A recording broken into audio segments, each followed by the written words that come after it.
윤석열의 날아다니는 포차. 너무 놀라운데 전 세기에 참이슬 후레쉬 패티 10병을 싣고 다녔다. 그거를 이제 어쨌든 발각된 것은 그때였지만 네. 이게 이제 매 행사마다 이런 네. 식으로 메모가 되어 있었거든요. 기재가 매 네. 행사마다 공식 문서에 있었다고 하더라고요. 네, 공식 꼭 문서에. 챙기도록 만들었다. 아 정말 저 큰 거를요? 저 자료 사진이 잘못됐어요. 왜요? 참이슬 프레쉬는 저 정도 팬만 있는 게 아니라 담금주 사이즈도 있습니다. 이거 설마 그거 마시면 죽는 거 아니에요, 그거는? 죽어요. 왜냐면 1톤 트럭에 늘 용산에 1톤 트럭으로 배달하던 사람들이 까있고 뭐. 그래놓고 이제 일본 가서도 맞아요. 그거 싣고 왔는지 모르겠지만 그걸로 이제 정상 만났을 때 소맥을 말아주면서 기시다 우미오 총리였을 때. 이게 소맥을 말아주면서 예. 이것이 바로 화합 아니겠냐며. 네. 근데 진짜 놀라운 게 요거는 그 PET병 그거는 기내용입니다. 내리면 네. 어느 나라를 가든 비싸서 그렇지 소주는 다 있거든요. 그러니까 뭐 현지에 이걸 가서 먹으려는 게 아니라 기내에서 먹는 용인 거예요. 네. 맞아요. 그게 포인트예요. 사실은 기내용 그러면서 이제 이 뉴스가 나올 때 기내용 실는 물건 목록 보면은 네. 칫솔이라든지 기내에서 사용할 수 있는 뭐 손톱깎이나 뭐 이런 기본적인 우리가 일회용 상상하는 정도. 거. 네, 네. 일회용 정도들을 쭉 나열하거든요. 네. 근데 거기 같이 들어있던 게 페트병 10병, 페트병 10병. 이거는 기내에서 다 마시겠다는 얘기거든요. 맞아요. 칫솔만큼 필수품이고. 그럼요. 칫솔만큼 필수품. 제가 생각할 때 칫솔은 개봉이 안 되어 있을 수도 있어요. 칫솔만큼이라뇨. 칫솔보다 필수품이죠. 칫솔이 없다고 네. 지적받지는 않아도 술 안 싫었다고는 지적받을 것이다. 그럼요. 소주를 입행구면 칫솔 가글용 하는 아니야 거니까. 가글용.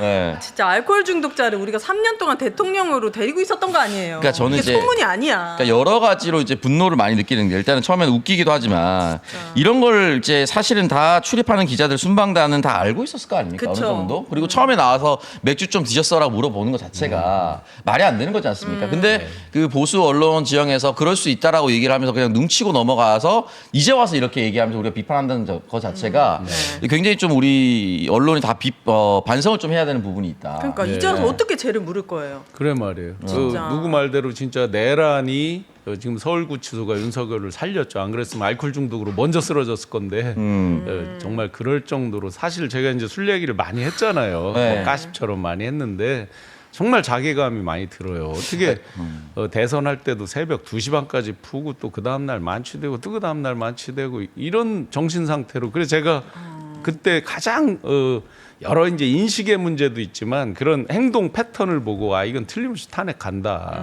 왜냐면 온 정신이 아닌데 맨정신이 아닌데 무슨 네. 국정에 대해서 감당을 하겠습니까? 그리고 보면 2022년에 이제 윤석열 후보의 일정 보면 대선 후보인데도 불구하고 통상 일정이라고 해서 하루 통째로 비어 있거든요. 맞아요. 그러니까 술 먹고 다음날 일정을 못 갔거나 잡지 말라고 한 거나 뭐 두 개 네. 중에 하나가 아니겠습니까? 네, 실제로 저 집권 이후에도요 경주인가 어디 하는 울산이었나 행사도 펑크 낸 적이 있고 그게 이제 그러면 국가 비상사태처럼 뭐라고 핑계를 대요. 다른 급한 일로 뭐가 있다고 는 식으로. 네. 근데 알고 보면 이제 이런 거죠. 지금. 그래서 이제 그 당시 코로나 기간이 이제 끝나갈 무렵이라서 비대면 회의도 많았어요. 그래서 비대면 화상 회의 같은 걸 하기로 했었는데 네. 얼굴을 공개하지 않고 이제 스피커폰으로 했거든요. 윤석열을? 네, 그래요? 윤석열 후보가 그런 적이 있습니다. 그래서 비대면의 비대면 맞아. 인터뷰라고 한 적이 네. 있습니다. 그러니까 아마 전날 술을 많이 먹고 몰골이 누가 봐도 술 먹은 티가 나니 네. 그렇게 하지 않았을까라고 추정해 볼 수밖에 없고 재임 기간 중에서도 모 인사로부터 들었었는데 네.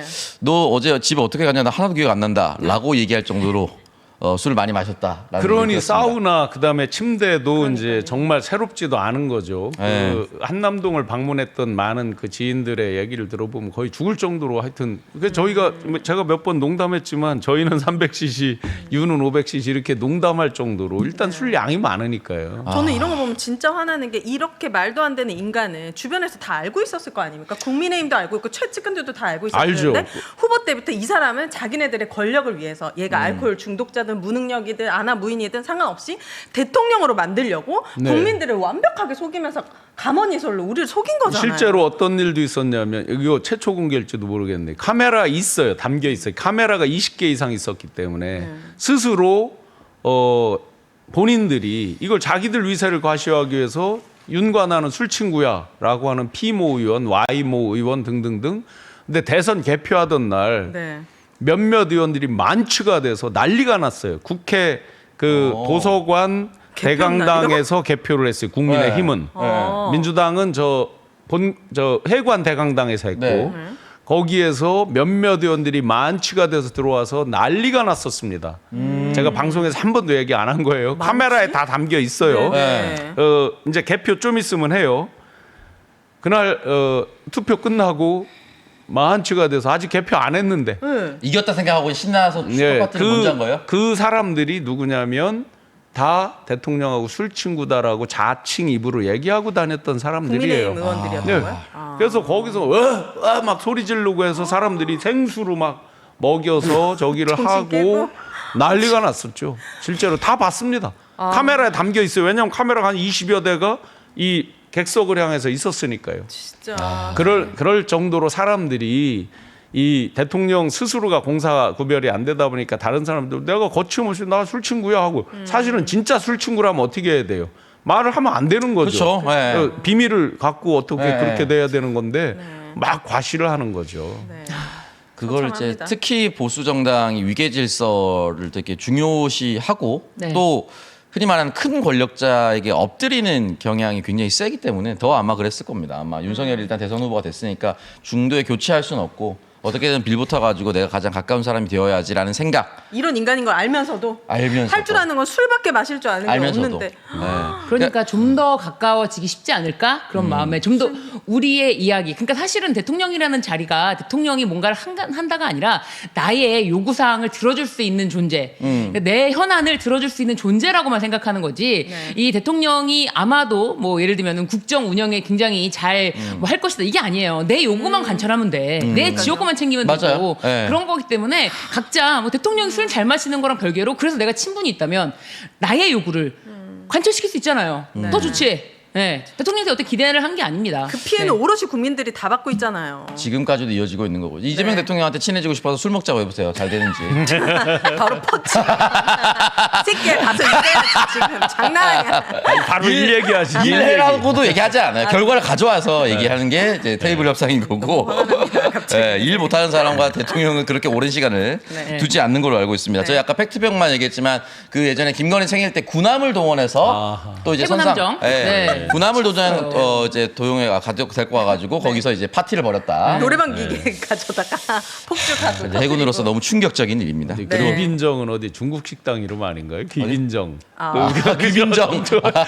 진두지휘하는 이제 군함이잖아요. 어찌 됐든 예, 예. 요트 형태의 군함도 군함인 거죠. 아, 그럼요. 거기에서 귀빈정은 그래도 공식 행사에 쓰는 겁니다. 공식. 그렇죠. 거기에- 개인의 사생활과 생일 파티에 쓰는 건 아니고요. 그쵸. 민간인을 거기다 그냥 막 태우고 민간인 리스트를 지금 공개를 안 하잖아요. 근데 네. 그 쭉 탑승 인원을 보면 전체 저기 한 게 40몇 명이 넘잖아요. 그러니까 제가 생각할 때 아마 그 블랙펄이나 뭐 이런 주가 조작 같이 하는 사람들이 몇 명 있지 그렇죠. 않을까요? 누구 있을 수 있죠, 실제. 근데 지금 김건희 지금 해군 함정에서 술 파티를 벌였다. 이게 완전히 1월 달에 문제를 제기했고 이제 추미애 의원이 당시 제보를 받아서 네. 이런 문제를 제기했었는데 그런데 이제 이 문건을 발견했다는 거 아닙니까? 그러니까 이게 한번 제보를 통해서 알려진 사건들에 대해서는 재확인되는 것 같아요. 맞아요. 그 사실관계가. 그래서 저는 뭐 여기서 붙일 얘기는 아니지만 그 건진법사 관본권 띠지 있지 않습니까? 그 제보자는 그 독자라고 썼어요. 독자. 아, 독자. 한국일보 독자인가요? 한국일보에 제보를 하면서 독자 제공. 그 띠지 사진을 제공한 게 독자 제공이었단 말이에요. 네. 그렇다면 제보자가 있는 사건이었어요. 네. 그렇다면 이 사건도 아무리 뭐 띠지를 어떻게 뭐 정말 용광로에다가 쳐 넣었을지언정 밝힐 수 있지 않을까. 예, 그런 기대해 봅니다. 그래서 그때 이제 예를 들어 김진성 씨가 이재명 대표 당시에 이 테러를 해서 이제 미수가 됐을 때 특이하게도 네. 아주 순식간에 가해자가 피해자가 되고 피해자가 가해자가 되는 황당한 일이 나타났잖아요. 뭐 부산의 지방 의료 체계를 믿네 못 믿네 뭐 헬기를 뭐 맞아요. 특혜로 탄 여론이 확 돌았잖아요. 네. 그럼 지금 이 띠지 때 한번 보세요. 바로 무슨 한국은행 관계자 비스무리하게 뭐 정확히 명칭은 모르지만 나와서 이 띠지만 갖고는 추적을 못한다는 식의 인터뷰가 뉴스에 나옵니다. 바로 그러면서 이건 추적을 못하는 거야 하고 프레임이 바뀌어 버려요. 마치 이제 애매한 것처럼. 그래서 제가 조폐공사 있던 분하고 그다음에 시중은행의 노조위원장 분한테 물어봤죠. 네. 그랬더니 다 추적이 된다는 거예요. 거기 있는 그 이름과 바코드 내용 가지고 다 추적이 된다는 거예요. 근데 왜 그럼 처음부터 이거를 안 된다고 하면서 네. 확 덮으려고 했을까? 그러면 반드시 지금 이 정도로 그 수사관들 그다음에 부장검사들이 나와서 다 감춰야 될 정도의 뭔가 이 관본권의 출처 감춰야 되는 필연적인 게 있다. 이렇게 추정이 되는 거죠. 너무 궁금해져요. 네. 분명히 이제 감춰야 될 부분이 있다는 거 근데 동의합니다. 건진이 네. 이제 제일 유명했던 게 검찰 인사. 이거 인사 왜 이력서 수도 없이 발견됐다 네네네. 나왔잖아요. 네. 그러니까 그 관본권이 과연 출처가 뭐 대통령실일지 뭐 검찰일지 어딜지 이제 그걸 봐야죠. 근데 금방? 그 정도로 감출 정도의 뭔가 캥기는 게 있다라고 느껴지죠. 네. 그러면 뭐 지난번에 웬만한 검찰 인사가 사실은 이제 검찰총장이 아니라 이원석이 아니라 건진이 한 것일 수도 있다. 뭐 그런 거죠. 다 열려 있는 상황인 것이고 지금 내란 재판, 내란 특별재판부 도입이 필요하다. 이 얘기가 지금 계속해서 나오고 있습니다. 지규현 판사는 특별사법재판부 나오기 전에 뭐 올해 12월 전에는 뭐 판결을 내리겠다 뭐 이런 식으로 얘기를 했고.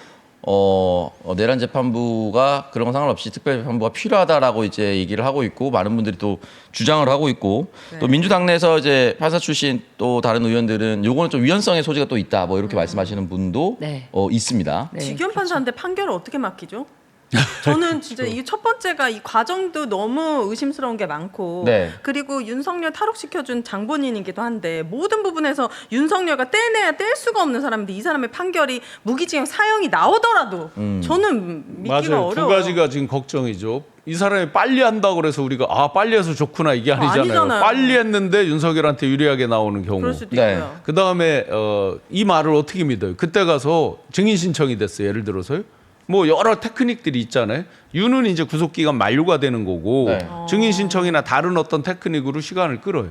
그럼 그 사이에 유는 나올 수도 있는 거 아니에요. 그렇죠. 그건 알 수가 없잖아요. 추가 기소로 영장이 또 발부가 안 된다면 나올 수도 있고 이런 거잖아요. 네. 그러니까 정말 걱정이 많은데 한 가지 여기서 이제 제가 그 민주당의 3대 특검 그 종합대응 특위 특별위원회의 이제 특위위원이잖아요. 네.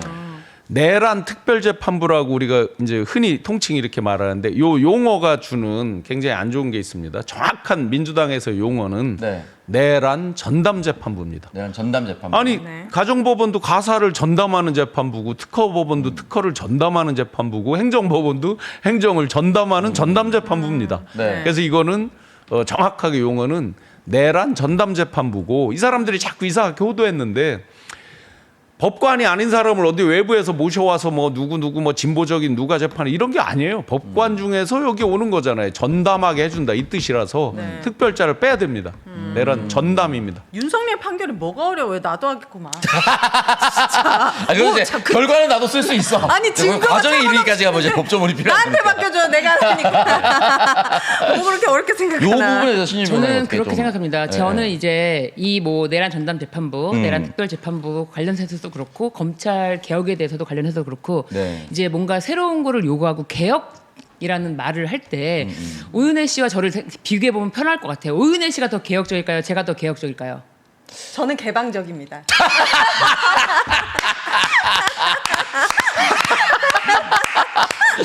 개혁적인 나는 거는 개혁을 싫어하는 사람이야. 조금 더 아니 유연한 말로는 아니야. 말로는 나는 개혁을 싫어해라고 하지만 이거 직위원한테 맡겨둘 수 있습니까? 이거 직위원한테 맡겨두면 안 돼요. 그리고 이거 재판 나도 해. 그렇다면 누구나 할 수 있어. 이런 말이 되는 거거든요. 그 말을 해석을 해 보면은 그리고 뭐 윤석열 끌어내는 거 왜 못 끌어내? 당장에서 아픈데 눌러서 끌고 나와. 이런 게 개혁적인 거예요. 그렇죠. 예, 개혁. 이런 게 개혁적인 거고 저는 이제 어떻게 보면 절차를 지켜야 되는 부분에 대해서 고민을 할 수밖에 없어요. 이제 알고 있는 절차가 네, 있으니까. 네, 네. 네. 그래서 이제 그런 고민이 있을 수밖에 없고 그리고 말을 할 때 좀 조심스러워지는 부분이 있단 말이에요. 네. 그렇기 때문에 우리 이제 일반 시민들의 생각이 가장 개혁적이라고 보시면 될 것 같아요. 그러니까 이제 우리가 원하는 요구는 이제 속 시원하게 빨리빨리 그렇죠. 뭔가 처리가 되고, 그렇죠. 그러니까 우리가 생각하는 당연히 이제 누가 생각하더라도 윤석열을 범죄자니까 네. 상식적으로. 그 결과로 빨리 이어지길 바라긴 하지만 네. 민주주의 가장 중요한 건 이제 절차적 타당성이기 때문에 그렇죠. 그 절차적 타당성을 알고 있는 법조인의 입장에서는 그 길이 또 맞아요. 쉽지 않은 부분이 또 있는데, 네, 쉽지 않은 그것도 부분이 있는데 쉽지 않은 부분이 있다고 얘기하면 개혁적이지 않다, 저 사람 이상하다라고 또 얘기를 하니까 맞아요. 조심스러운 거잖아요. 굉장히 조심스럽습니다. 예. 굉장히 힘듭니다. 정말 이게 그래서 만약에 저는 또 실시간으로 방송을 하긴 하고 네. 댓글도 보고 하니까 네. 정말 댓글로 막 엄청나게 말을 내가 조심스럽게 하는 그 순간 댓글로 두드려 맞습니다. 그러니까 여기 지금 이 방송을 보시는 분들이나 모든 사람들의 마음과 결과는 같아요. 근데 거기까지 가는 과정은 정확하게 만들어야 되는 거잖아요. 맞아요. 우리가 윤석열이 탄핵이 됐다. 그다음에 바로 그다음 이재명 대통령 선임 이게 아니죠. 각 당의 예비 경선을 거치고 네. 본선에 대선 후보를 하고 개표 절차를 끝내고 나서 맞아요. 대통령이 임명이 되듯이 그 필요한 과정은 분명히 있는데 그 과정을 설명하는 데 있어서 좀 조심스러운 것 같아요. 지금 보니까. 지금 왜냐면 너무 과열양상이라 요 부분은 좀 조심해서 위헌성의 소지가 있으니까 피해가야 되고 요건 쉽지 않을 수도 있다고 얘기하면 저거 안 하려고 하는 거 아니야? 이렇게 얘기가 돼버려. 왜 이렇게까지 우리가 과열되는지 모르겠지만 우리가 생각하는 결과는 같다. 네, 그래서 지금 잘 지적해 주신 우리 신 교수님이 내란 특별재판부라는 말 자체가 지금 거슬린단 말이에요. 왜냐면 그래서 특별하면 마치 우리가 나쁘게 자기들을 하려고 하는 것처럼 맞아요. 뭐 이건 좋고 나쁘게 사실 문제가 뭐 아니잖아요. 개인적 심정적으로 뭐 특별하게 조지고 싶은 마음이 있지만 뭐 정확한 표현으로는 이제 전담. 네, 예. 전담 아니면 내란 재판부 그냥 재판부 그리고 기존에 있던 판사들 그대로 하는 거예요. 그렇기 때문에 이것에 대한 어떤 마찰 이런 것을 통해서 우리가 관철시키는 것이 꼭 하나의 정답이라고 생각하진 않거든요. 네, 그래서 좀 뭐 이것뿐만 아닙니다. 여러 가지에 대해서 저도 고민을 이제 많이 하면서 말씀드리기 굉장히 조심스럽지만 또 이제 그 여러분과 마음이 다른 건 아니다. 이제 그런 마음까지 좀 잘 어떻게 하면 전달을 할까 고민을 항상 한다는 점 그런 네. 점도 좀 말씀드리고 싶어서 네. 내란 전담 재판부, 내란 재판부에 대해서 지금 뭐 예를 들면 마음 같아서는 국민의힘 저거 위헌 정당이지 당장 해산되어야지라고 생각합니다만 그거를 실제로 관철시킨다는 것에 대한 그런 쭉 일련의 과정이라든지 정말 나라의 분열이라든지 정말 극도로 치닫는 그런 상황을 저는 이제 원하지 않거든요. 뭐 저뿐만 아니라 다 많은 분들이 다 원하지 않지만 말은 또 그렇게 해야 시원하잖아요. 그리고 말 따로 행동 따로 할 수도 없고 그래서 그런 것들이 굉장히 조심스러운 부분이 있어서 진짜 이 강력한 어떤 개혁 의지를 갖고 있는 여러분들의 마음이 그대로 절차에 반영될 수 있도록 네. 그 부분은 좀 지켜봐야 되는 부분이 있다. 실제로 이런 걸 한다라고 하면 절차적 정당성 분명히 따져봐야 되는 것이고 또 하나 이제 효과는 이런 걸 하겠다라고 준비하는 것만으로도 사실은 네. 직원 재판부의 심리적 압박도 가할 수 있는 그렇습니다. 그런 네. 부분까지도 있는 거기 때문에 그렇습니다. 또 이제 공론화를 시켰기 때문에 국민들도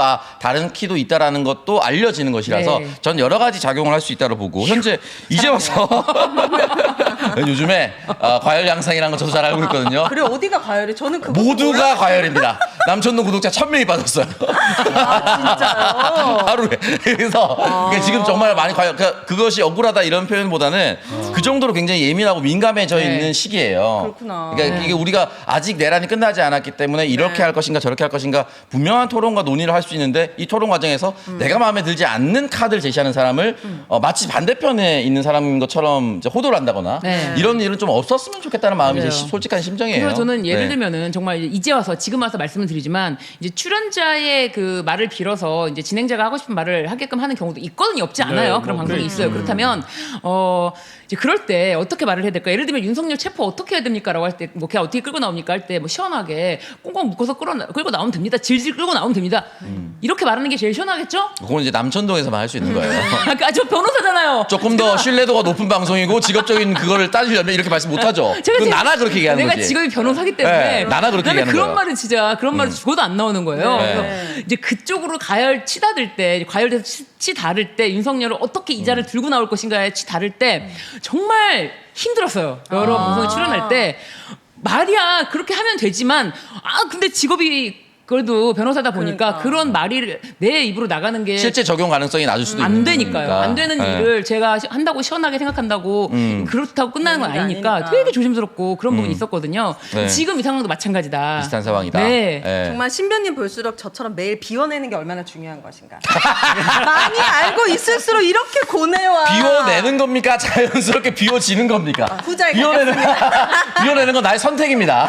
비워낼 필요도 없죠. 자, 이어가서 윤석열이 이제 와서 이제 군인들에 대한 수사와 재판을 멈추라. 지금 속보 이거는 뭐예요? 민주 3대 특검 종합특위위원으로 신용한! 교수님이 선임이 됐다. 저거 무슨 자리예요? 종합 선물 세트 같은 거. 자, 짧게 저게 무엇인지는 한번 설명을 좀 부탁드립니다. 민주당에서 이제 세 가지 지금 특검에 네. 대해서 정말 미진한 거 또 제보 같은 게 이제 많이 들어오는데 미처 이제 특검이나 이런 데서 착수하지 않은 거 이런 거 있잖아요. 이런 걸 다 일일이 체크를 해서 하여튼 특검이 그야말로 실체적 진실을 제대로 밝힐 수 있도록 네. 만들어가는 이제 내란, 김건희, 해병 대원 특검 이렇게 세 가지로 해서 거기에 특검 일종의 이제 그거에 종합적으로 대응하는 위원들이에요. 그래서 거의 다 이제 국회의원 분들이 포진돼 있고 저같이 이제 이 어떤 제보 이런 거에 기초해서 이렇게 많이 좀 기여를 하고 있는 노력을 하고 있는 사람들을 위원으로 같이 이렇게 해서 있습니다. 예를 들어 김규현 변호사님이나 뭐 저나 같이 하고 있고 누가 회의 끝났는데 어떻게 그렇게 제보가 많냐고 그래서 제가 총알 화살바지 많이 하면 제보가 많이 옵니다.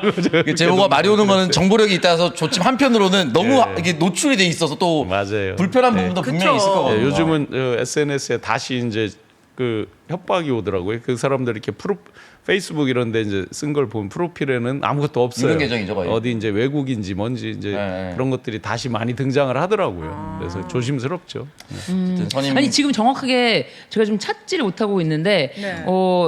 신용환 정기수 뭐 어떤 직함이 뭡니까 정확하게? 이 3대 그러니까 3대 특검 대응 특위라고 이제 줄여서 3대 말을 하고 특검, 거기에 대응 특위. 위원입니다. 특위위원. 대응 예. 특위. 그러면 제보 같은 거 받았을 때 조금 그런 것들을 특검팀에 이렇게 뭐 전달하고 뭐 정보를 주고 뭐 이런 역할이에요? 아니면 어떤 그거는 거예요? 하여튼 뭐 저는 이제 참고인 조사 받고 막 하니까 이렇게 자연스럽게 발언의 제한이 되는데 잘못하면 네네. 또 일종의 뭐 무슨 일을 피의 사실 한다는 공표 이런 게 되니까 특검이 잘하고 있는지를 뭐 이렇게 살펴본다는 거예요? 특검을 잘할 수 있도록 잘할 수 있도록 하는 당내에서 거죠. 역할을 한다. 예, 예. 그 정도로 맞습니다. 정리하면. 예, 예. 알겠습니다. 네. 자 그리고 윤석열 군인들에 대한 수사 재판을 멈추라. 자기에게 책임을 물어라라고 이야기를. 그건 이거랑 비슷한 거죠. 네. 왜 딱 영화에 보면 이제 창고 같은데 딱 만나서 양쪽에 이제 보스들은 자기들이 나와서 그냥 1대1 겨룰 것처럼 하다가 네. 딱 저 이 허리춤 잡고 이제 폼 잡으면서 네. 야 네가 나가 해서 다 이제 밑에 부하들 다 한 다음에 마지막에는 굉장히 불쌍한 척하면서 네. 마치 자기 나를 저기를 해라고 예를 들어 누구 부하가 이제 뭐 잘못돼서 뭐 유족 이런 데서는 마치 자기가 다 유족 앞에서는 책임질 것처럼 하는 딱 그 격이죠 이게. 근데 이 사람 헌재 나와서는 완전 군인들한테 다 뒤집어 씌우고 거짓말 다 그러니까요. 해놓고 왜 이제 와서 군인들에 대한 수사와 재판을 멈추라는 거예요? 이 사람 진짜 아직도 이제 술 와서. 취했나? 예, 네. 앞에 다 내보내서 그 사람들 다 몰살되게 만들어 놓고 이제 자기가 책임지는 척. 헌재에서까지만 해도 자신이 이제 파면되느냐 마느냐의 기로에 있었기 때문에 네. 자기 책임이 아니라고 다 빠져나갈 한번 모든 걸 다 해본 다음에 그게 말이 안 먹혔지. 말이 씨알도 안 먹혔고 네. 더 자세하게 더 많은 군인들이 직접 내가 들었다라는 이야기 진술을 하니까 그리고 이제 그래서 파면이 되지 않았습니까? 그러니까 이제 와서 그 군인들에 대해서 마음을 잃었던 것이 잘못이었나? 그런 생각을 하는 거겠죠. 그리고 반 하지만 이제 모두 끝났다는 거. 네. 자기가 그때 조금 이렇게 보듬었으면 네. 나에 대한 그렇게 정말 구체적인 팩트 이런 거를 진술을 안 하지 않았을까라는 생각이 들어서 네. 뭐 그리고 이제 사실은 이자는 어쨌든 12월 내로 재판이 안 끝나기를 바라는 마음도 있지 않습니까? 그러면서 어쨌든 간에 여론전으로 재판이 늘어지기만을 바라는 그런 이건 마음에서 진정성이 1도 없어 그럼요, 보이고 그냥 그럼요. 본인을 위한 네. 어떤 이기적인 발언인 것 전혀. 같고 저는 진짜 이 사람의 그 겉과 속이 너무 다르다는 걸 처음 느꼈던 게 이태원 참사 때 터지고 나서 1대1 전담 마크 해가지고 이 이태원 가족분들에게 트라우마가 안 생기도록 해라 막 대대적으로 지시했어요. 근데 실제적으로 어떻게 했어요? 가장 가혹하게 가해했잖아요. 못 만나겠죠 유가족 자체. 그러니까 이 사람은 입만 열면은 진실이 하나도 가서 없다. 조문을 한 적도 없고 뭐 이거 진짜 리본을 제일 사악한 인간이었어요. 뒤집기도 하고 네. 아무것도 안 쓰기도 하고 최악이었어요. 뭐 이랬죠. 네. 이상민- 영정 사진도 없이가 조문. 이상민 잘라야 되는데 이상하죠. 손잡고 다니면서 이상민 보호하고. 그러니까 네. 둘 중에 하나만 하라고요. 가해를 할 거면 계속 가해를 하고. 근데 그 이중적인 모습이 지금 이번에도 드러나고 있다라고 생각합니다.